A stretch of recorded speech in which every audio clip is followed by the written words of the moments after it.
Hello दोस्तों, कैसे हैं आप सभी। मैं सूरज यादव आपके अपने ही YouTube channel study mega point में आप लोगों का बहुत बहुत स्वागत करता हूं। तो जैसा कि दोस्तों आप लोगों को पता हो गया होगा कि आज का जो सेशन होने वाला है इलेक्ट्रिकल मशीन 2 के लिए होने वाला है। ठीक है मेरे भाई। तो जो भी स्टूडेंट इलेक्ट्रिकल फिफ्थ सेमेस्टर यानी फाइनल ईयर में हैं उनके लिए यह लेक्चर होगा। ठीक है, तो इसमें हम आप लोगों को इलेक्ट्रिकल मशीन 2 को डिस्कस करेंगे। ठीक है, तो आपका पहला चैप्टर है भाई सिंगल 3 फेज इंडक्शन मोटर। इसके पहले मैं आप लोगों को कुछ बताना चाहूँगा।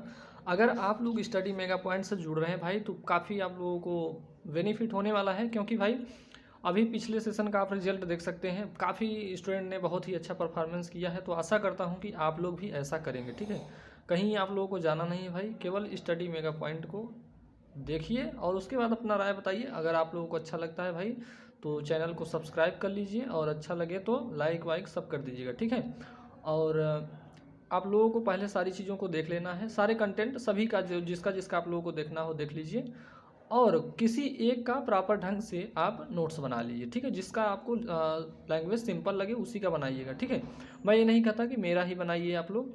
तो दोस्तों आशा करता हूँ कि आप लोगों को ये सारी बातें समझ में आ गई होंगी कि मैं ये क्यों कह रहा हूँ कि आप लोग तरह तरह के कंटेंट को देखेंगे तो आप लोगों को कुछ चीज़ें समझ में नहीं आएंगी। ठीक है, तो इसलिए मैं बोल रहा हूँ भाई, और मेरे बोलने का कोई पर्पज़ नहीं है।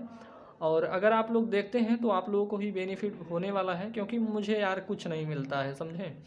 आप लोग सोचते हैं, अभी काफ़ी स्टूडेंट हमारे पुराने भाई बोल रहे थे कि सर जी आप इतना कमाते हो इतना कमाते हो। कुछ नहीं मिलता भाई, आप लोगों को कभी दिखा दूंगा तो आप लोग बोलेंगे यार सर को कुछ फ़ायदा नहीं होता। ठीक है, तो चलिए आज के सेशन में हम बात करते हैं 3 फेज इंडक्शन मोटर को। ठीक है, तो 3 फेज इंडक्शन मोटर को हम लोग देखेंगे। तो यहाँ पे चैप्टर 1 है भाई, आप लोग अपने नोट्स में लिख लीजिए कि चैप्टर 1 क्या है, 3 फेज इंडक्शन मोटर। आप लोग अच्छे से नोट्स बनाइए भाई, और रंगीन कलरफुल पेन का यूज कर लीजिए। ठीक है, इससे क्या होगा कि आप लोगों को पढ़ने में बहुत ही अच्छा ही मतलब कि अच्छा लगेगा। ठीक, और कुछ स्टूडेंट जो लास्ट में पढ़ते हैं भाई उनके लिए बहुत ही अच्छा ऑफर आने वाला है। तो जो स्टूडेंट बहुत ही मेहनत के साथ पढ़ते हैं भाई उनका अगर अगर वो सोचते हैं कि मैं यूपी पीसीएल एसएससी जेई आदि कॉम्पिटेटिव एग्जाम में बैठना चाहते हैं तो प्लीज़ आप स्टडी मेगा पॉइंट से ज़रूर जुड़ें। ठीक है, इसमें होगा क्या कि मैं आप लोगों को चैप्टर एंड होते ही आप लोगों को 1 लाइनर क्वेश्चन दूंगा उस चैप्टर से रिलेटेड। ठीक है, उसके बाद उस चैप्टर से आप लोगों का ऑब्जेक्टिव क्वेश्चन, उसके बाद आप लोगों का उसी चैप्टर का, जैसे कि आप लोग पिछले सेशन में देखे होंगे, कुछ स्टूडेंट देखे होंगे जिनका क्या मैंने करवाया था, हर संडे को आप लोगों का टेस्ट होता है। ठीक है, तो उस टेस्ट में आप लोगों ग्रुप में जो भी चीज़ें आप लोग करते हो सारी चीज़ों को सेंड करना होता है। ठीक है, तो ये सारी प्रोसेस आप लोगों की होती रहेंगी। पहले चैप्टर हम स्टार्ट करते हैं और अपने नोट्स में पहला चैप्टर डाल लीजिए 3 phase induction motor. 3 phase induction motor को आज हम समझेंगे भाई। 3 फेज इंडक्शन मोटर होता क्या है इसको पहले आज हम लोग समझ लेंगे। ठीक, तो क्या जानना है हम लोगों को, 3 फेज इंडक्शन मोटर। तो इंडक्शन इसे कहा क्यों गया, क्योंकि यह किसके सिद्धांत पर कार्य करता है भाई, यह किसके सिद्धांत पर, चुंबकीय प्रेरण के सिद्धांत पर कार्य करता है, इसलिए इसे हम इंडक्शन कहते हैं। ठीक है, इंडक्शन का मतलब ये होता है मेरे भाई कि एक कॉइल से दूसरे कॉइल में हमें क्या मिल जाए, फोर्स मिल जाए। ठीक है, जिससे क्या हो कि हमारी मोटर क्या हो, रोटेट करने लगी। ठीक, तो उसी को हम इंडक्शन बोलते हैं। ठीक, तो इंडक्शन का मतलब क्या हो गया कि एक कॉइल में हम सप्लाई दें तो दूसरे कॉइल में हमारा क्या हो, सप्लाई मिलने लगे, उसी को हम इंडक्शन कहते हैं, या इसी को आप म्यूचुअल इंडक्शन बोल सकते हैं। ठीक है, चलिए तो इतनी बातें आप लोग को समझ में आ गई। अब 3 फेज बोला गया है तो 3 फेज का मतलब भी आप लोग समझ लीजिए। 3 फेज का मतलब होता है 3 फेज की सप्लाई। आप लोग जानते होंगे कि सप्लाई 3 फेज की होती है, जैसे कि आर वाई बी, ये 3 फेज होते हैं, जैसे आर एल बी। ठीक, तो 3 फेज होते हैं, ये तीनों फेज में हमारे 3 फेज सप्लाई आती है।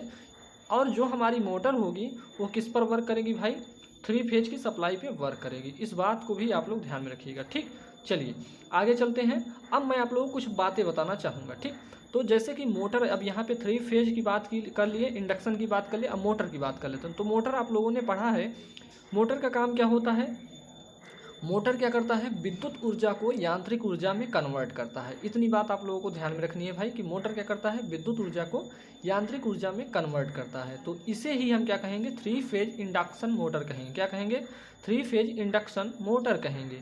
चलिए अब इस पहले वाली पॉइंट को आप थोड़ा ध्यान में रखेंगे भाई। पहली वाली जो पॉइंट दी हुई है, इंडक्शन मोटर विद्युत चुंबकीय प्रेरण के सिद्धांत पर कार्य करने वाली एक मशीन है। क्या है, एक मशीन है जो विद्युत ऊर्जा को यांत्रिक ऊर्जा में कन्वर्ट करता है। ये सब आप लोगों को बता दिया।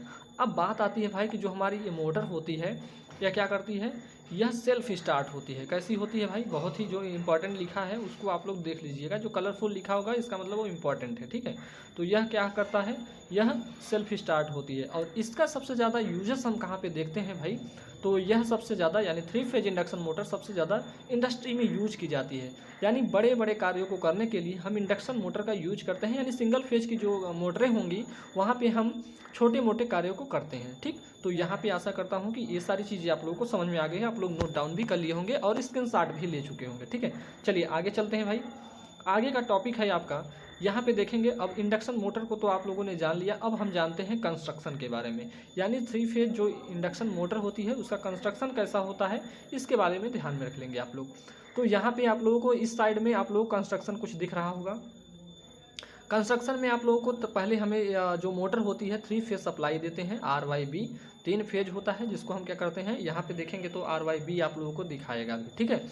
और इसके बाहरी वाले पार्ट को हम क्या कहते हैं, स्टेटर कहते हैं। और जो अंदर वाला पार्ट आप लोग देख रहे हैं इसको हम रोटर कहते हैं। रोटर को थोड़ा तिरछा रखा जाता है भाई। जो रोटर होता है इसके जो खांचे होते हैं थोड़ा तिरछे रखे जाते हैं। ये सारी बातें आप लोगों को बताऊंगा क्यों तिरछा रखा जाता है।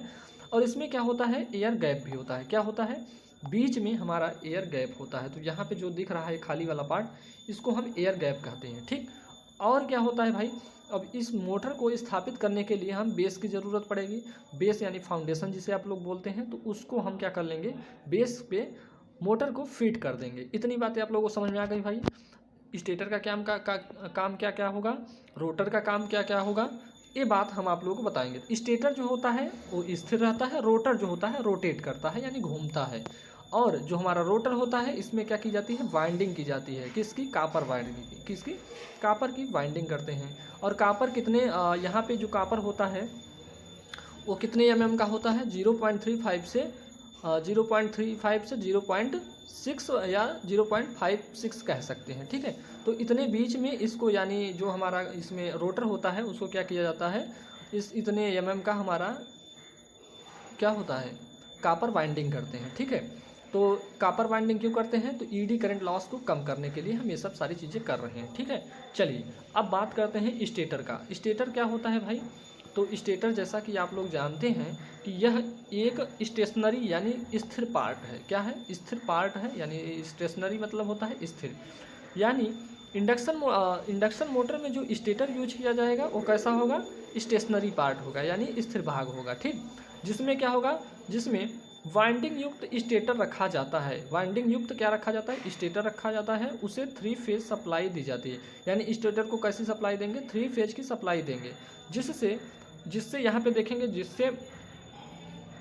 जिससे क्या होगा यहाँ पे, जिससे मैग्नेटिक फील्ड जनरेट होता है। क्या जनरेट होता है, मैग्नेटिक फील्ड जनरेट होता है। इसके मुख्य पार्ट हैं, तो इसके जो हमारे स्टेटर हैं इसके मुख्य पार्ट हैं। मैं आप लोगों को बता देता हूँ, आप लोग नोट डाउन कर लीजिए। तो इसका पहला पार्ट हो जाएगा हमारा, इसमें हम आप लोगों को बता देते हैं। इसका पहला पार्ट हो जाता है आप लोगों का जैसे कि स्टेटर स्लिप का रिंग कह सकते हो। और मैं अभी आप लोगों को इसका जैसे फिगर दिखा देता हूँ, उसके माध्यम से आप लोग समझ में आए हैं, ठीक। यहाँ पे आप लोग देख रहे हैं, ऊपर देख रहे हैं स्टेटर फ्रेम है और स्टेटर कोर है। फ्रेम तो आप लोग देखते हो, जान गए होंगे कि फ्रेम कैसा होता है, इसके बारे में लिखवाने की कोई ज़रूरत नहीं है। चलिए मैं आप लोगों को फ्रेम, इसी को फ्रेम या योक भी बोलते हैं जैसा कि आप लोग जानते होंगे। ये कैसा दिख रहा है आप लोगों को, बेलनाकार दिख रहा है भाई योक। ये फ्रेम है, ये जो फ्रेम है आप लोगों को बेलनाकार तो दिख रहा होगा ना भैया। चलिए मैं इस पर फिर कर देता हूँ। चलिए ये आप लोगों को बेलनाकार दिख रहा है। और इसके इस साइड वाले फिगर को यानी 1.2 फिगर को देखेंगे, स्टेटर कोर को देखेंगे तो ये किस प्रकार का दिख रहा है। इसमें देखेंगे खांचे कटे हुए हैं अंदर की तरफ, ठीक है। तो इसमें क्या कटे हुए हैं, खांचे अंदर की तरफ कटे हुए हैं और यह बेलनाकार होता है। इस बात को ध्यान रख लीजिए आप लोग, ठीक। और किसका बना होता है, या ढलवा लोहे का बना होता है। स्टेटर फ्रेम किसका बना होता है, ढलवा लोहे का, काफ़ी मजबूत होता है। इस बात को आप लोग ध्यान में रखेंगे भाई। आगे चलें, आगे चलते हैं। अब बात की जाती है रोटर की, ठीक है। रोटर में आप लोगों को इतनी चीज़ें जाननी है। क्या है रोटर, तो रोटर एक प्रकार का हमारा क्या है, यह रोटेटिंग पार्ट है, यानी घूमने वाला भाग होता है। ठीक है, रोटर को हम बात कर रहे हैं, रोटर की बात करते हैं यहाँ पे। तो रोटर में आप लोगों को कुछ कंस्ट्रक्शन आप लोगों को दिख रहा है, रोटर का कंस्ट्रक्शन आप लोग देखेंगे तो इसे हम इंडरिंग कहते हैं। जो दिख रहा है आप लोगों को हरा वाला पार्ट, इसे इंडरिंग कहते हैं। यानी स्टेटर रोटर में हमारा दो इंडरिंग के माध्यम से इसमें जो कंडक्टर्स होते हैं, यानी रोटर बार जिसे बोलते हैं, उसको क्या किया जाता है, कनेक्ट किया जाता है। क्या किया जाता है भाई, कनेक्ट किया जाता है। ठीक है, और इसमें जो कंडक्टर आप लोग देख रहे हैं तिरछे हैं। कैसे हैं, देख रहे हैं, सारे तिरछे हैं, आप लोगों को दिख रहा होगा ये सारे कंडक्टर कैसे हैं, तिरछे हैं। और इसके अंदर से एक रॉड डाली जाती है जिसे हम क्या कहेंगे, सॉफ्ट कहेंगे। क्या कहेंगे, सॉफ्ट कहेंगे। और उस सॉफ्ट को हम बियरिंग के माध्यम से फीड करते हैं। बियरिंग मतलब क्या होता है भाई, वायरिंग आप लोग जानते होंगे, गाँव भाषा में वायरिंग कहते हैं। क्या वायरिंग टूट गई भाई पंखे की, और वायरिंग लगा देते हैं। जो गोला सा रहता है, जो कैसा रहता है, गोला सा रहता है आप लोगों को, और इसके बीच में ऐसे नट वट डाले रहते हैं। ठीक है, नट नहीं सर आप लोगों का यहाँ पे गोला गोला सा, जिसे आप लोग छर्रा बोलते हैं, वही डाला रहता है उसमें। ठीक है, किसमें, जो हमने बताया बियरिंग में। तो इसमें दो बियरिंग का यूज किया जाता है। और कौन सी बियरिंग होती है भाई, इसमें बाल बियरिंग का यूज करते हैं, और उसके माध्यम से शाफ्ट को फिट कर देते हैं। यानी यहाँ पे हमारा क्या हो जाएगा, वैसे एक शाफ्ट हो जाएगा। ठीक, तो इस प्रकार से, और यहाँ पे हमारा क्या फिट हो जाएगा, बियरिंग। ठीक है, तो इस बात को आप लोग ध्यान रखिएगा भाई। चलिए आगे चलें, अब देख लेंगे थोड़ी थ्योरी को आप लोग ध्यान रख लेंगे कि यहाँ पे दिया हुआ है रोटर के बारे में। मशीन के घूमने वाले भाग को रोटर कहते हैं, यानी जो पार्ट रोटेट करेगा यानी घूमेगा उसे हम रोटर कहेंगे। ठीक है, ये बहुत ही इंपॉर्टेंट पॉइंट है भाई, कई बार आपके यूपीपीएससी एग्जाम में आ चुका है कि रोटर किसका बना होता है। तो रोटर यह किसका बना होता है, सिलिकॉन स्टील का बना होता है। यह वेरी वेरी इंपॉर्टेंट है भाई, आप लोग नोट डाउन कर लीजिए। मैं आप लोगों का जब ऑब्जेक्टिव कराऊंगा तो यहाँ से क्वेश्चन पूछा जाएगा। ठीक है, तो क्या कहा मैंने कि रोटर किसका बना होगा, सिलिकॉन स्टील का बना होगा। वेरी इंपॉर्टेंट पॉइंट है, इस बात को ध्यान रखें। इसके अब देखेंगे, यही मैं बोल रहा था, इसके केंद्रीय भाग में शाफ्ट लगाकर इंड प्लेट से जोड़ दिया जाता है। ठीक है, तो क्या लगा के, इंड प्लेट के द्वारा, जैसे कि इंड प्लेट आप लोगों को दिख रहा है, और ये जो शाफ्ट होता है बेरिंग पे फिट की जाती है। ठीक है, आप लोग इस बात को ध्यान रखेंगे। चलिए आगे चलते हैं भाई, आगे हैं। अब देखें, आप लोगों को मैंने बताया कि रोटर तिरछा रखा जाता है, तो इसके क्या लाभ हैं, इसके हानियां हैं या लाभ हैं, इसको आप लोग जान लीजिए। अगर सीधा लगा दिया जाएगा तो क्या होगा, इन बातों को आप लोग ध्यान रखेंगे। रोटर में खांचो, यहाँ खाजो लिखा गया है भाई, थोड़ा इसे करेक्शन कर लेंगे आप लोग। इतने के लिए आप लोग भाई अब फाइनल ईयर में पहुँच चुके हैं, तो इतनी सारी त्रुटियों को आप लोग सुधार कर लेंगे, आशा करता हूँ। तो रोटर में खांचों को तिरछा बनाने के लाभ जो हैं उसको आप लोग देखिएगा। ठीक है, तो लाभ क्या है भाई, दिए हुए टार्क, यानी जो इसमें टार्क होगा, दिए हुए टार्क के लिए स्लिप बढ़ जाता है। क्या बढ़ जाता है, यानी अगर रोटर को तिरछा बनाते हैं तो इसके क्या होते हैं, स्लिप का मान बढ़ जाता है। वेरी इंपॉर्टेंट पॉइंट है भाई, इसको थोड़ा ध्यान रख लेंगे, नोट डाउन कर लेंगे आप लोग अपने नोट्स में। दिए हुए स्लिप पर मशीन की प्रतिबाधा बढ़ जाती है, यानी जो इसका इम्पीडेंस होता है वह क्या हो जाता है, बढ़ जाता है। यानी स्लिप पर मशीन की इम्पीडेंस क्या हो जाती है, बढ़ जाती है। और इस बात को ध्यान रखेंगे, रोटर तथा स्टेटर के मध्य प्रभावी रूपांतरण अनुपात बढ़ जाता है, यानी इसका जो प्रभावी रूपांतरण अनुपात होता है वो भी बढ़ जाता है। और इस पॉइंट को देखेंगे, रोटर की छड़ों की लंबाई बढ़ जाने से रोटर रेजिस्टेंस बढ़ जाता है। अगर ऐसे सीधे सीधे हम रखेंगे तो रोटर का रेजिस्टेंस क्या हो जाएगा, बढ़ जाएगा। ठीक है, यानी जब हम कंडक्टर को ज़्यादा यूज कर लेंगे तो हमारा रेजिस्टेंस बढ़ेगा, तो हमारा क्या घट जाएगा, स्पीड यानी स्लिप की मान घट जाएगी। ठीक, चलिए, रोटर को तिरछा बनाने से स्टेटर तथा रोटर के मध्य मैग्नेटिक लॉकिंग कम हो जाती है। ठीक है, यानी लॉकिंग जो होती है, ये वेरी इंपॉर्टेंट पॉइंट है, इसको थोड़ा नोट डाउन कर लेंगे आप लोग कि जो रोटर को तिरछा बनाने से स्टेटर तथा रोटर के मध्य मैग्नेटिक लॉकिंग कम हो जाती है, जिससे चुंबकीय भनभनाहट कम हो जाती है। यानी हमिंग जो होता है इसमें हमारे मोटर में यानी भनभनाहट होती है वो क्या हो जाती है, कम हो जाती है। आशा करता हूँ कि ये चीज़ें आप लोगों को समझ में आ गई होगी, आप लोग स्क्रीनशॉट ले सकते हैं इसका। ठीक है, चलिए इसका भी लीजिए और मैं आगे बढ़ता हूँ। ठीक है, चलिए आगे चलते हैं। अब working principle of 3 phase induction motor, very very important भाई, ये आप लोगों के एग्जाम में आता है। ठीक है, तो इस पॉइंट्स को आप लोग ध्यान रखेंगे। आज का टॉपिक वेरी इंपॉर्टेंट है भाई, और आशा करता हूँ कि आप लोगों को समझ में आ रहा होगा। अगर आ रहा होगा तो प्लीज़ आप लोग लाइक कीजिए, सब्सक्राइब कीजिए और शेयर जरूर कर दीजिएगा अपने दोस्तों में। ठीक है, चलिए इसके वर्किंग को समझते हैं भाई। वर्किंग तो इसकी बहुत ही सिंपल है, आप लोगों को पढ़ लेंगे एक बार तो उसके बाद आप लोगों को सारी चीज़ें समझ में आ जाएगी। ठीक है, इस प्रकार से वर्किंग लिखा हुआ है कि कोई बच्चा छोटा सा होगा वो भी समझ जाएगा। ठीक, अब मैं आप लोगों को कुछ इसमें बातें बता देता हूँ। तो इसकी जो वर्किंग होती है, जो स्टूडेंट 3 फेज ट्रांसफार्मर पढ़ा होगा उसकी वर्किंग सेम टू सेम यहाँ पे अगर कुछ मोटर के टर्म्स में लिख देते हैं तो वेरी वेरी को इम्पॉर्टेंट हो जाएगा और राइट भी हो जाएगा। ठीक है, चलिए मैं आप लोगों को यहाँ से बता देता हूँ। 3 फेज इंडक्शन मोटर का कार्य सिद्धांत भी 3 फेज ट्रांसफार्मर की भांति विद्युत चुम्बकीय प्रेरण या विद्युत चुम्बकीय प्रेरण के नियमों पर आधारित है। ठीक है, अब जैसे कि मैं आप लोगों को बताऊं ये क्यों कहा जा रहा है, तो अंतर इसमें बस इतना होता है कि जो ट्रांसफार्मर होता है ना, उसकी सेकेंडरी वाइंडिंग क्या होती है, सेकेंडरी वाइंडिंग हमारी स्थिर होती है, जबकि मोटर की सेकेंडरी वाइंडिंग, जिससे मोटर में जो सेकेंडरी वाइंडिंग होगी उसे क्या कहेंगे, रोटर कहेंगे। इस पॉइंट को भी ध्यान में रख लीजिएगा आप लोग। ठीक है, जो मैं बोल रहा हूँ भाई उसको थोड़ा नोट डाउन करते जाइए। चलिए अब बात करते हैं मोटर के वर्किंग की। ठीक है, तो यहाँ से आप लोगों की मोटर की वर्किंग स्टार्ट हो जाती है।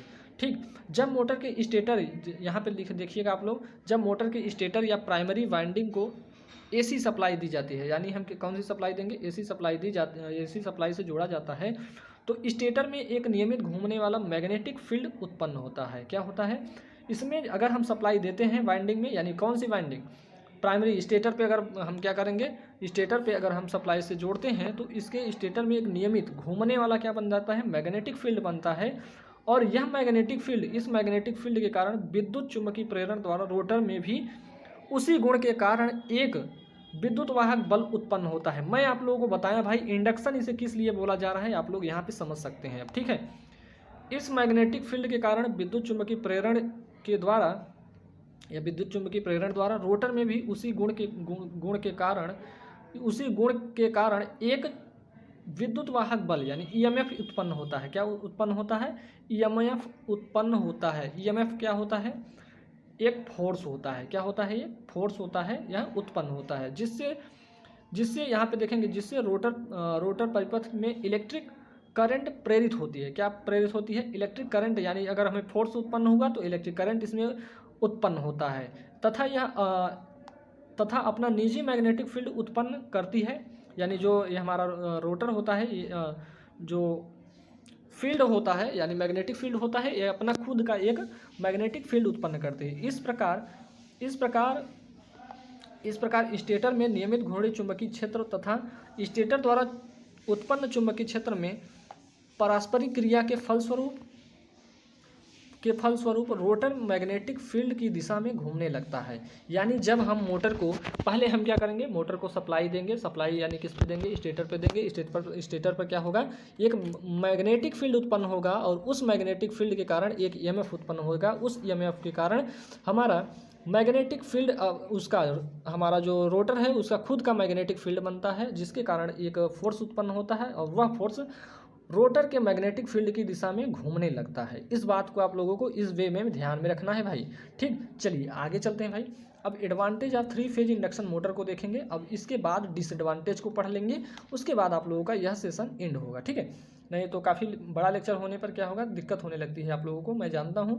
तब चलिए एडवांटेज ऑफ इंडक्शन मोटर को देखते हैं। तो इसके एडवांटेज आप लोग काफ़ी सिंपल से वर्ड्स नहीं लिखेंगे एग्जाम में, कुछ ऐसा वर्ड्स लिखिएगा जिससे आप लोगों को एग्जामिनर नंबर दे। ठीक है, अब ये बात बता दीजिएगा यह बहुत सस्ता होता है या कठिन होता है या ऐसे होता है या वैसे होता है, ये सब सारी चीज़ें यार बकवास हैं। आप इंजीनियरिंग या 5th सेमेस्टर इंजीनियर बन चुके हैं भाई, इसीलिए बोलते हैं कि आप लोगों का नंबर कम आता है। ठीक है, फालतू की चीज़ें नहीं लिखेंगे, बहुत ही मतलब अच्छा वर्ड्स उसमें यूज करेंगे, यानी टेक्निकल वर्ड्स यूज करेंगे, जिससे आप लोगों को नंबर अच्छा मिलेगा। ठीक है, आप लोग मेरी बातों को सुनिए भाई, और आप लोगों को मैं विश्वास दिलाता हूं कि आपका मशीन और जो भी सब्जेक्ट मैं पढ़ाऊंगा उसमें अच्छा नंबर आने वाला है। ठीक है, आप लोग रिगार्ड देख सकते हैं, अपने सीनियर से पूछ सकते हैं कि स्टडी मेगा पॉइंट पे कैसा पढ़ाया जाता है मशीन। ठीक है, तो वो खुद ही अपना क्या दे देंगे, फीडबैक दे देंगे। चलिए अब इसके एडवांटेज की बात करते हैं। तो इसकी संरचना अत्यधिक सरल, दृढ़ और विश्वसनीय होती है।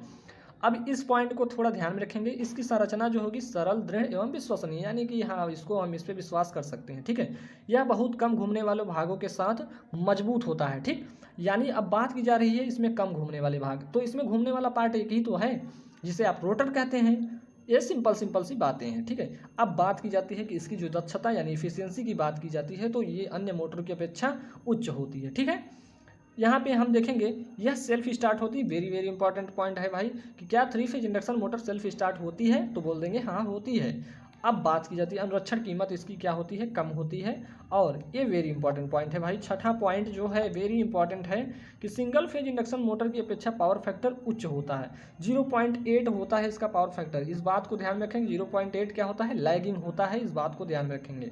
वेरी इंपॉर्टेंट पॉइंट है कि जो हमारा 3 फेज इंडक्शन मोटर होता है उसका पावर फैक्टर कितना होता है, 0.8 लैगिंग होता है भाई, इसको नोट कर लीजिएगा, ठीक है। चलिए अब चलते हैं डिसएडवांटेज की तरफ। तो डिसएडवांटेज क्या है भाई इसका इंडक्शन मोटर का, तो आप लोग ध्यान में रखेंगे, ठीक। अब एडवांटेज तो पढ़ लिए हैं, डिसएडवांटेज भी होगा भाई। कोई चीज़ इतनी आइडियल नहीं होगी, चाहे मैं हूँ चाहे आप हूँ, मैं भी गाली देता हूँगा, आप भी देते होंगे, लेकिन सब चीज़ें अलग अलग वे में होती हैं, ठीक है। तो इस बात को आप लोग ध्यान में रखेंगे।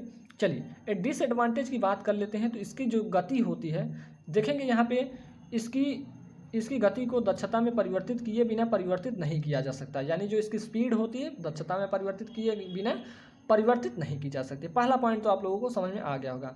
अब इसमें क्या होता है, सेकंड पॉइंट होता है लोड बढ़ाने से इसकी गति जो होती है, स्पीड होती है, घट जाती है। यानी लोड जैसे जैसे बढ़ाते जाएंगे इसकी स्पीड क्या हो जाएगी, घटती घटती घटती चली जाएगी, ठीक। चलिए इसका starting torque DC shunt motor की अपेक्षा कम होता है, यानी स्टार्टिंग टार्क की बात जब भी की जाएगी तो डीसी शंट मोटर की अपेक्षा जो हमारा 3 फेज इंडक्शन मोटर होगा उसका क्या होगा, टार्क जो होगा स्टार्टिंग टार्क लो होगा। अब इसके स्टार्टिंग टार्क को बढ़ाने की भी काफ़ी विधियां मैं आप लोगों को बताऊंगा कि ये अभी जो लो है तो हाई भी तो किया जा सकता है, कैसे करेंगे मैं आप लोगों को आगे सारी चीज़ें बताऊंगा, आप लोग थोड़ा पेशेंस बनाएंगे, ठीक है। चलिए फोर्थ पॉइंट को देखेंगे, सिंक्रोनस स्पीड पर नहीं चलाया जा सकता। ये वेरी इंपॉर्टेंट पॉइंट है कि क्या 3 फेज इंडक्शन मोटर को सिंक्रोनस स्पीड पर चलाया जा सकता है, तो बोल देंगे नहीं। चलिए फिफ्थ पॉइंट को देखेंगे, इंडक्शन मोटर में no load current full load current के 40 से 50% तक होता है। वेरी इंपॉर्टेंट पॉइंट है भाई, इस पॉइंट्स को आप लोग ध्यान में रखेंगे, very very very important point है, ठीक। जबकि ट्रांसफार्मर में आप लोग पढ़े होंगे कि ये कितना होता है, 2 से 5% होता है। ये सारी चीज़ें बहुत ही सिंपल सी थी। अब मैं आप लोगों को बताऊंगा कि डिसएडवांटेज आप लोगों ने पढ़ लिया। अब मैं आप लोगों से इस लेक्चर में विदा लूँगा भाई। अगर आप लोगों ने अभी तक हमारे चैनल को सब्सक्राइब नहीं किया है भाई तो प्लीज़ सब्सक्राइब कर लीजिए। आप लोगों को मशीन, आप लोगों का एसजीपी और हो सकेगा तो पीएलसी को भी मैं कवर कराऊंगा, और उधर आरएसआई मैनेजमेंट को मैं इसलिए ऐसा छोड़ रहा हूं। आप लोगों को मैनेजमेंट में मैं लास्ट में एक ऐसी ट्रिक बताऊंगा जिसमें आप लोगों का अगर 35 से कम रहेगा तो आप लोग मुझे यार बहुत गालियाँ देना, ठीक है। अगर 35 प्लस रहना तो भाई मेरा धन्यवाद करना और सभी को इसके बारे में बताना, ठीक है। मैं आप लोगों को अभी नहीं बताऊंगा, सारी चीज़ें लास्ट में बताऊंगा, ठीक। तो आशा करता हूं कि आप लोगों को यह लेक्चर पसंद आया होगा, आप लोग सारी चीज़ें देखे हैं और समझे भी होंगे। बहुत ही सिंपल सी बातों को मैंने इसमें रखा है और सिंपल से वर्ड्स को यूज किया है जिससे आप लोगों को सारी चीज़ें समझ में आए।